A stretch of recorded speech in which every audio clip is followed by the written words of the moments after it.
Friends ನೋಡಿ, ಈ ದೇವಸ್ಥಾನದ ಹೆಸರು ರಾಮಲಿಂಗೇಶ್ವರ ಪರ್ವತವರ್ಧಿನಿ ಅಂತ. ಈ ಒಂದು ದೇವಸ್ಥಾನ ಇರೋದು ನಮ್ಮ ಹೊಸೂರಲ್ಲೇ. ಈ ಒಂದು ದೇವಸ್ಥಾನಕ್ಕೆ ಸುಮಾರು 20 ವರ್ಷಗಳಿಂದ ಯಾವುದೇ ಪೂಜೆ ಕಾರ್ಯಕ್ರಮಗಳು ಕೂಡ ನಡೀತಾ ಇರಲಿಲ್ಲ. ಯಾಕಂದರೆ ಇದು ತುಂಬ ಹಳೆಯದೇ ಆಗಿತ್ತು. ಇವಾಗ ಈ ಒಂದು ದೇವಸ್ಥಾನವನ್ನು ಮರುನಿರ್ಮಾಣ ಮಾಡಿ ಇನ್ನೇನು ಕುಂಭಾಭಿಷೇಕಕ್ಕೆ ಸಿದ್ಧಗೊಂಡಿದೆ. ಈ ಒಂದು ಕುಂಭಾಭಿಷೇಕ ಯಾವಾಗ ಅಂತ ಅಲ್ಲಿನ ಮುಖ್ಯಸ್ಥರನ್ನು ಕೇಳಿ ತಿಳಿದುಕೊಳ್ಳೋಣ. ಬನ್ನಿ ಫ್ರೆಂಡ್ಸ್. ನಮಸ್ಕಾರ. ದೇವಸ್ಥಾನ ಬಂದು 26, 27 ಕುಂಭಾಭಿಷೇಕ ನಡೀತಾ ಇದೆ. ಇಲ್ಲಿ ಹೊಸ ವಸಂತ ನಗರ, ನ್ಯೂ ವಸಂತ ನಗರ ಅಲ್ಲಿ ತುಂಬ ಭಾಳ ಶ್ರೇಷ್ಠವಾಗಿ ನಡೀತಾ ಇದೆ. ಈ ದೇವಸ್ಥಾನ ಬಂದು ಒಂದು 30-40 ವರ್ಷದಿಂದ ಹಳೆ ದೇವಸ್ಥಾನ ಇತ್ತು.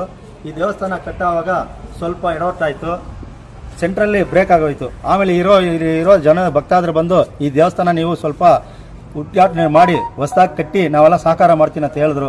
ಅದರಿಂದ ಎಲ್ಲ ಭಕ್ತಾದರು ಅವ್ರವ್ರ ಕೈಯಲ್ಲಾಗಿದ್ದು ವಸ್ತುಗಳು, ಸಿಮೆಂಟು, ಕಂಬಿ, ಡೋರ್ಸು ಎಲ್ಲ ಹೆಲ್ಪ್ ಮಾಡಿ ದನ ಕೊಟ್ಟು ಎಲ್ಲ ಮಾಡಿ ತುಂಬ ಸಹಾಯ ಮಾಡಿದ್ರು. ಅದರಿಂದ ಈ ದೇವಸ್ಥಾನ ಭಾಳ ವಿಶೇಷವಾದ ದೇವಸ್ಥಾನ, ಸರ್ಪ ದೇವಸ್ಥಾನ ಇದೆ. ಇಲ್ಲಿ 18 ದೇವರುಗಳಿದೆ.